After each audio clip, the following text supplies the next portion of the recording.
Welcome back नाज़रीन। बिजली का बहरान इस मुल्क का बहरान है। मेरे घर भी जाती है, आपके घर भी जाती है, बस उमराओं के घर नहीं जाती। लेकिन वो जो बेचारे अस्पताल में वेंटिलेटर पे पड़े हैं, जिनको ऑक्सीजन चाहिए वरना वो मर जाएंगे, आपने उनके लिए जनरेटर्स नहीं लगाए, आपने उनके लिए यूपीएस नहीं लगाए। आपने कहा जी मरते तो मर जाए बिकॉज हमारे पास है ही नहीं चीजें लगाने के लिए। ये गलत फहमी है। ये गलत फहमी है? हाँ। सर आप कोई भी बड़ा हॉस्पिटल ऐसा नहीं है जिसको स्टैंड बाय जनरेटर न हो।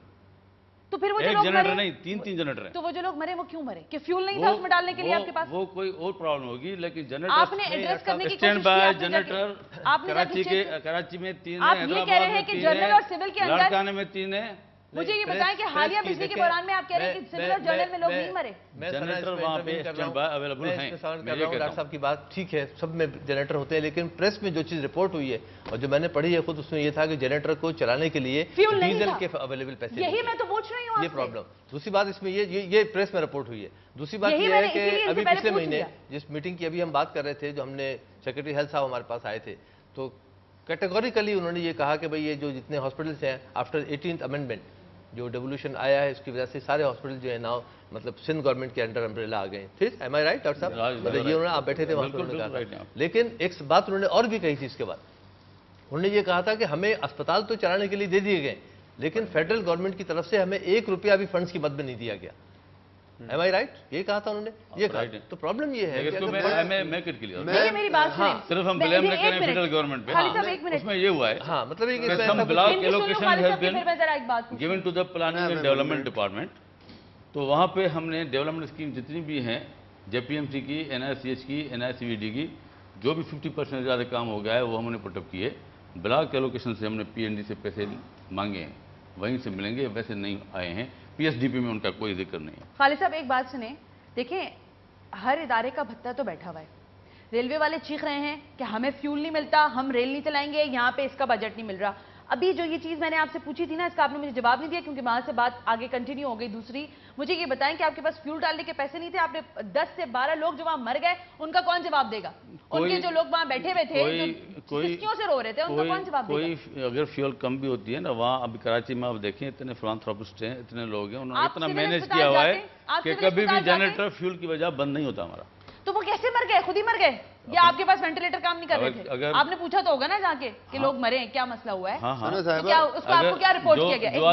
वेंटिलेटर पे कौन सा पेशेंट होता है? नहीं, मुझे एक बात बताएं, पहले आप मुझे ये बताएं कि आपने वेंटिलेटर पे वो पेशेंट होता है जिसको आर्टिफिशियली अलाइव रखते हैं। सर जी मेरी थोड़ी सी दरखास्त सुन लीजिए। जब एक स्टोरी रिपोर्ट हुई मीडिया के अंदर, अखबार में छपी, आपने पढ़ी, अभी आपने कहा जी मैंने पढ़ी थी वो अखबार, उसके बाद आप गए होंगे अस्पताल, आपने दौरा किया होगा, आपने पूछा कि जी असली रिपोर्ट दीजिए क्योंकि मीडिया झूठ बोल रहा है। तो आपको क्या रिपोर्ट दी है वहां के लोगों ने? वो रिपोर्ट ये है कि वहाँ जनरेटर स्टैंड बाय एकदम चलता है, चला था। हाँ, अभी किसी ने रिपोर्ट कर दिया कि वो पेशेंट मर गया because of the light failure, उसको तो प्रेस वाले भी। ठीक है जी खालिद साहब, अगर आप अपनी बिल्कुल सही करूंगा, ये जो I am an anaesthetist and मेरा ये काम और मेरी स्पेशलिटी ये है कि मैं आईसीयू में काम करता हूँ। वेंटिलेटर्स के मतलब मैं बारे में पता होता है।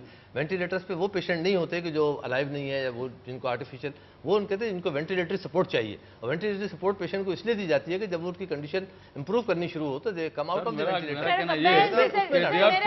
वेंटिलेटर पे उसको रखा जाता है, वो आप pretty serious.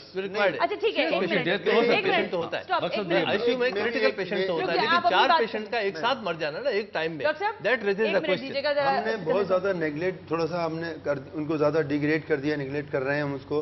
Government service hospital को जितने भी गवर्नमेंट के हैं, मैं उनको बिल्कुल अपग्रेड पे रखता हूं as compare to other hospitals. ठीक है, देखिए आप सिर्फ तवक्का गवर्नमेंट से करेंगे कि ये गवर्नमेंट ही सही करे सब कुछ, ऐसा नहीं है। आपने ये जो Liaquat national trust, Ziauddin trust, Patel trust, Aga Khan trust, इनको जो आपने अरबों रुपए के इनके टैक्स माफ किए हुए, अरबों रुपए की जमीन इनको इस बात पे दी गई थी कि ये सब गवर्नमेंट ने दिए, गवर्नमेंट ने दिए। सुनिए, बिल्कुल गवर्नमेंट ने दिए उनको जमीन। गवर्नमेंट के रिप्रेजेंटेटिव बैठे हुए पूछ रहे हैं ले ले जमीन, हम तो कब से मैं वही बता रहा हूं, मैं वही बता रहा हूं। गवर्नमेंट कहते हैं कि सारा पैसा लगाओ जनरल और सिविल के अंदर, जहां पे जाने के लिए जहां पेशेंट पड़ता है और वहां कोई घुस नहीं सकता, इन अस्पतालों में कोई घुस नहीं सकता जिनके नाम ले रहा हूं मैं। बिल्कुल नहीं घुस सकता। तो ये तो इनकी जिम्मेदारी है ना कि ये जाके बोले कि जब प्रोविंशियल 18th अमेंडमेंट के बाद आपके पास एक अथॉरिटी आ गई, आप जाके मना करें कि नहीं होगा मेरे गवर्नमेंट जो काम की देती है ना, यूजलेस अथॉरिटी वो on the recommendation of health department नहीं देती।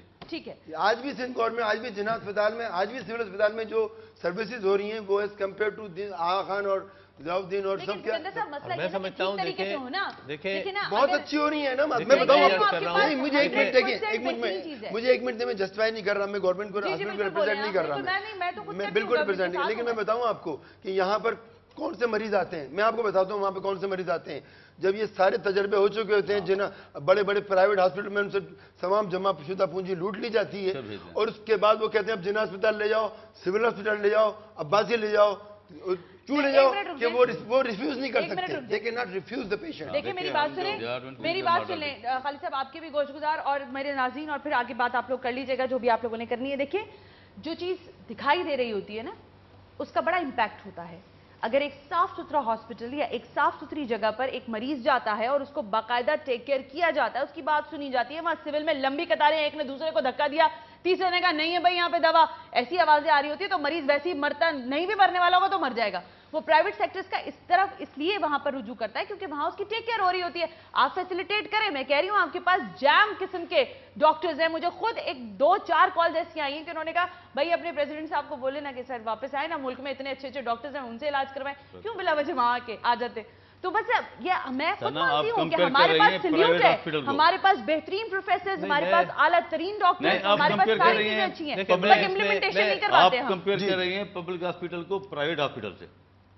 अब उधर देखें, उधर फंड्स कितने खर्च होते हैं, खर्चा पेशेंट का कितना है, उधर क्या है? जितना भी आता है, गंदगी के ऊपर पैसा खर्च होता है, गंदगी साफ करवाने पे पैसा खर्च होता है। I mean, आप क्या बात कर रहे हैं खालिद साहब, आपको खुद पता है, आप जाके देखिए गलाजत के ढेर लगे हुए, पानी जब खड़ा होता है तो वहां से कोई स्ट्रेचर नहीं गुजर सकता, गाड़ियां नहीं गुजर सकती, और आप बात करते हैं सेहत की और आप बात करते हैं बजट की।